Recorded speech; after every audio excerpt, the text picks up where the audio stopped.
바삭바삭한 크래커스부.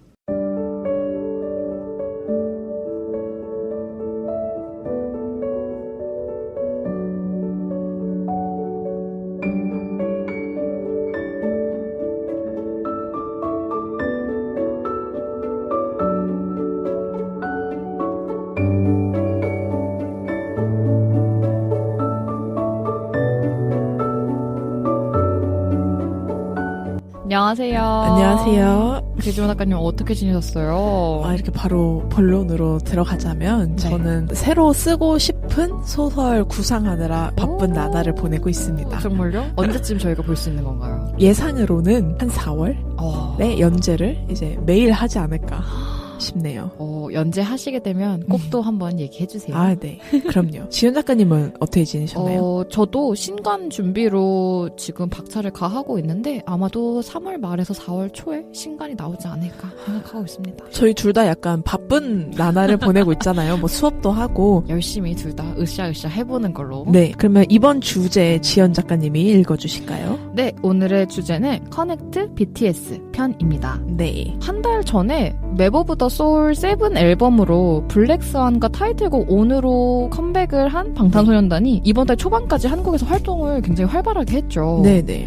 이번 타이틀곡 ON에서 Bring the Pain이라는 내용을 주제로 수많은 댄서와 함께 스틱과 드럼을 이용한 퍼포먼스를 되게 멋지게 선보이기도 했는데 보셨나요? 네, 봤습니다. 저는 뮤비랑 무대가 너무 좋더라고요. 맞아요. 다채로운 스타일의 음악과 안무, 의상과 무대들로 관객들과 팬들을 매료시키고 있는 방탄소년단은 세계적인 가수들 그리고 예술가들과 협업을 진행을 굉장히 많이 하고 있잖아요. 네네.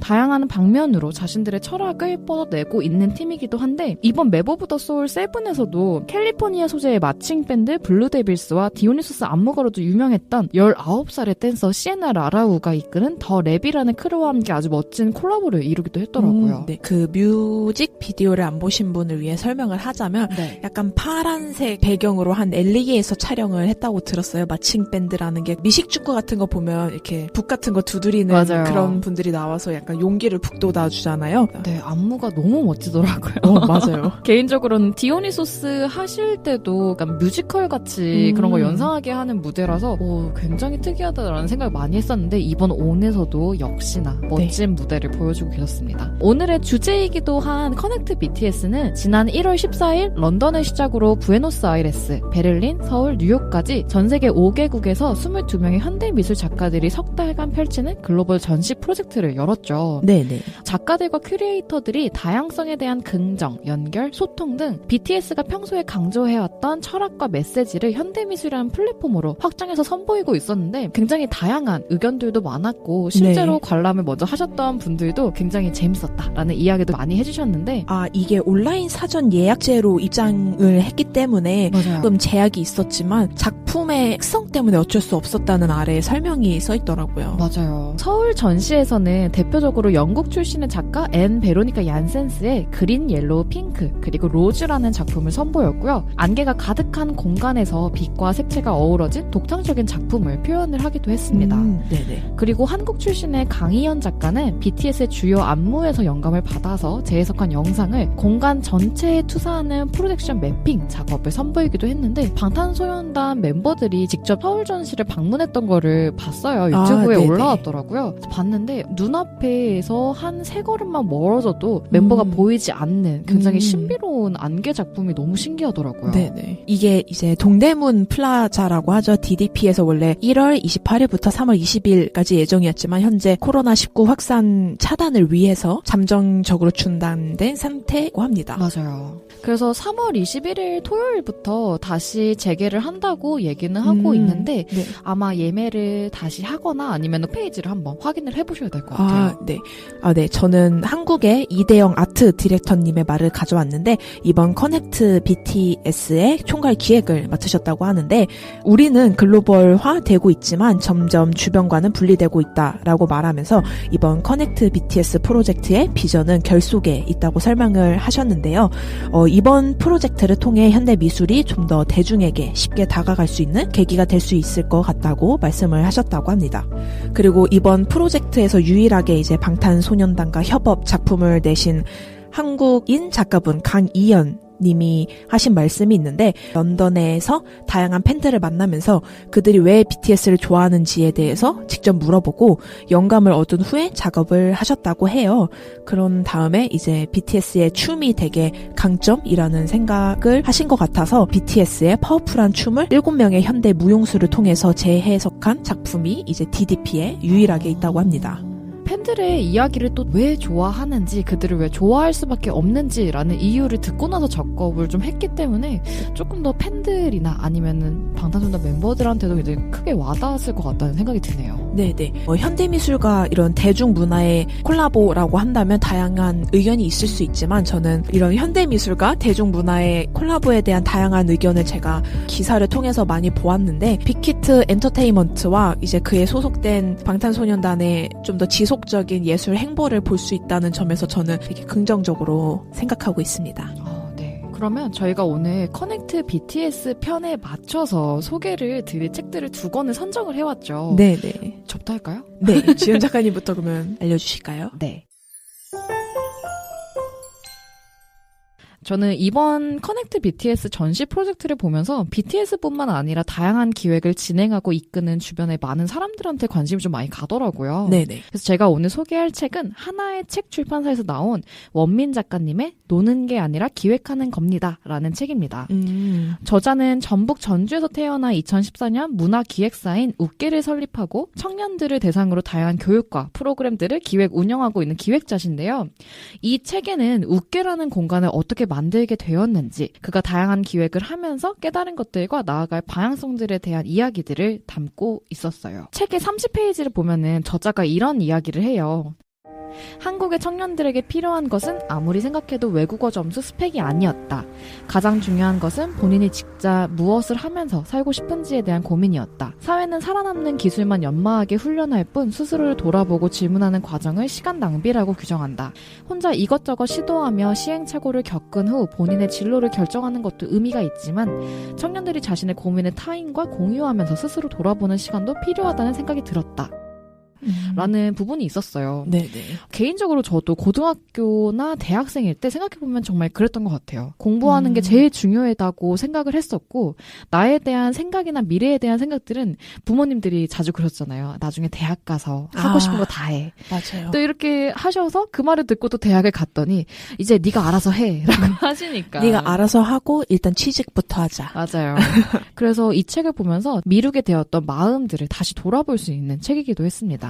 네. 저자는 청년들과 함께 할 수 있는 무언가를 찾고 싶은 마음을 모아서 본인까지 3명의 팀원들과 함께 다양한 기획을 하기 시작했다고 해요. 그래서 웃게라는 이름은 사람들이 좀 다양하게 오해를 한다고 하지만 원뜻은 우리가 깨달은 것들이라는 뜻으로 시작을 했다고 합니다. 네네. 업세기 캠프, 토크 콘서트 프로그램, 쇼미더 열정페이 프로그램 등 정말 다양한 프로그램들을 기획하는데 제목이 굉장히 재밌죠. 그렇네요. 처음 기획을 할 때는 누가 올까 걱정도 많이 했지만 생각보다 많은 청년들이 신청을 했고 해를 거듭할수록 많이 참여를 하고 있다고 합니다. 네. 저자가 기획하신 프로그램 중에 쇼미더 열정페이라는 프로그램이 굉장히 인상 깊었어요. 그래서 프로그램의 진행 순서는 첫 번째로 행사 소개, 그 다음에 열정페이 간증 대회로 흘러갑니다.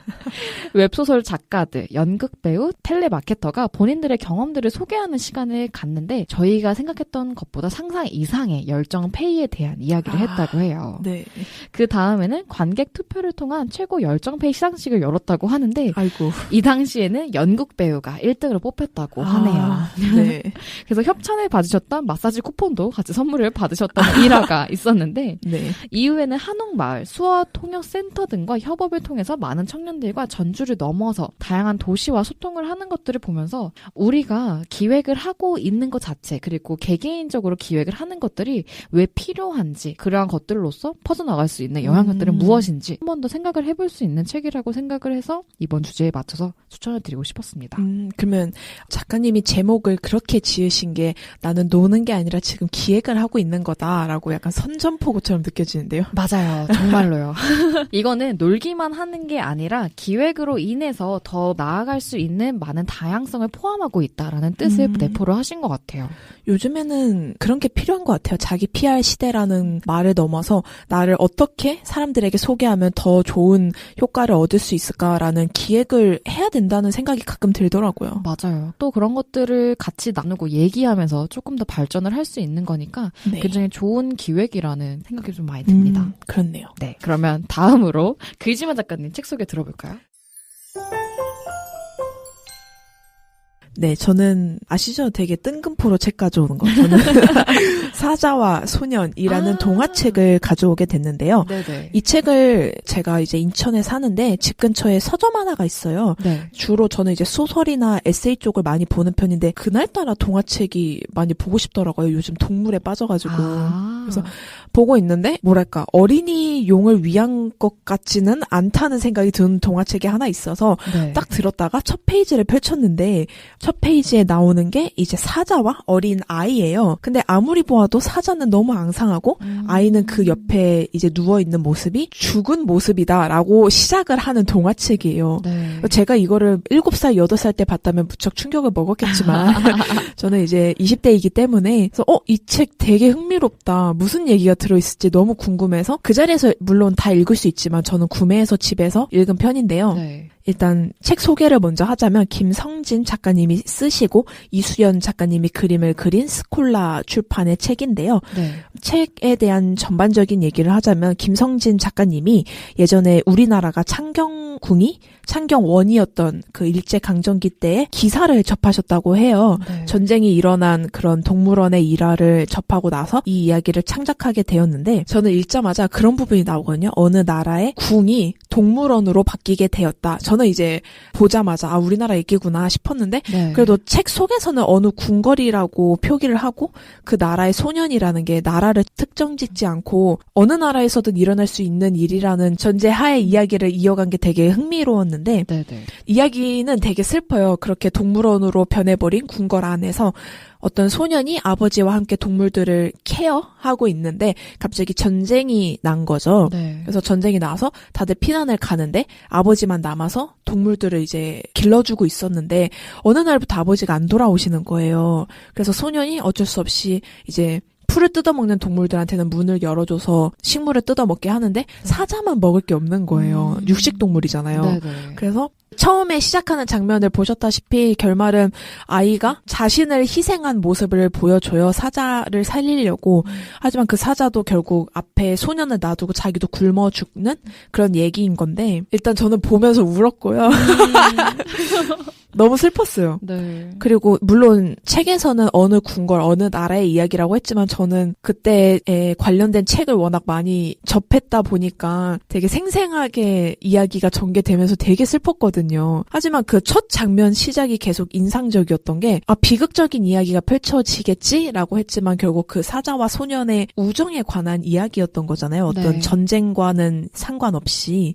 그래서 그런 걸 읽으면서 그 첫 번째 장면을 그렇게 제가 해석한 거와 달리 우정을 다뤘다는 걸 보면서 어떤 장면을 바라보는 다양한 시각, 그런 해석이 문화나 예술이지 않을까. 제가 이 책을 맨 처음 봤을 때 소년과 사자의 연관성을 떠올리지 못했지만 결국 나중에는 그 둘이 우정을 통해서 서로를 위해 자신을 양보하고 배려했구나라는 걸 깨달은 것처럼 예술이 결국 그런 것 같아요. 어떤 한 장면을 다 같이 바라보지만 그거에 대한 해석이나 시각이 다 다를 수 있는 거잖아요. 네. 근데 이번에 다른 문화와의 커넥션을 통해서 BTS 분들이 자신의 예술 분야를 넓힌 것처럼 이런 책을 읽으면 자신의 시각을 넓히는 데 도움이 되지 않을까 싶어서 저는 이 책을 추천하게 되었습니다. 일단 그림 자체가 뭐라 그럴까요? 참 약간 몰랑몰랑하면서도 되게 네. 마음이 아픈 그림체예요. 저는 개인적으로 이거를 그이지마 작가님이 먼저 책을 주셔가지고 읽어봤었는데 네. 예상치 못했어요. 그쵸. 네, 일단 책 표지 자체를 보다가 안에 내용을 봤을 때 이런 식으로 이야기가 흘러갈 수 있구나라고 하면서 저조차도 표지를 보고 약간 암암리에 제가 이런 내용이겠구나라고 같이 이야기를 했던 게 뒤쪽으로 갈수록 조금 더 다양한 방면으로 넓혀지는 걸 보면서 작가님이 왜 이 책을 이번 주제에 맞춰서 추천을 해주셨는지 알 것 같습니다. 네, 이런 동화책을 접하다 보면 만약에 내 아이가 읽으면 어떤 반응일까 이런 생각을 요즘에 종종 하게 되는 것 같아요. 맞아요. 어린아이의 시각은 또 다르니까. 네. 저희가 커넥트 BTS라는 주제를 맞춰서 2가지의 책을 추천을 드렸는데요. 인종과 국가, 언어를 초월해서 전 세계를 연결하고 있는 BTS의 음악이 많은 사람들을 이어주고 있잖아요. 네. BTS의 음악 중에 소우주라는 음악 아세요? 아, 네. 네, 굉장히 멜로디가 인상적인 노래가 있는데 가사가 정말 좋더라고요. 한 사람의 하나의 역사, 한 사람의 하나의 별, 70억 개의 빛으로 빛나는 70억 가지의 월드라는 가사랑 가장 깊은 밤에 더 빛나는 별빛이라는 가사가 굉장히 인상 깊었는데 네. 저희가 다 같이 살아가는 사회잖아요. 네. 한 사람의 영향력은 크고 작음을 떠나서 정말 소중하다는 거를 이 가사를 보면서 더 느끼게 되었고 자신이 좋아하는 것을 즐기고 최선을 다하는 모습을 다양한 사람들한테 굉장한 영향력으로 보여주고 있는 BTS를 보면서 저도 힘을 많이 얻고 응원도 굉장히 많이 보내주고 싶어요. 그러면 저희는 방탄소년단 분들의 앞으로의 행보를 기대하면서 네, 저희도 열심히 더 본받아서 하는 걸로. 네, 이만 방송을 마치도록 하겠습니다. 네, 그럼 저희는 다음 주에 다시 찾아뵐게요. 네, 감사합니다. 감사합니다.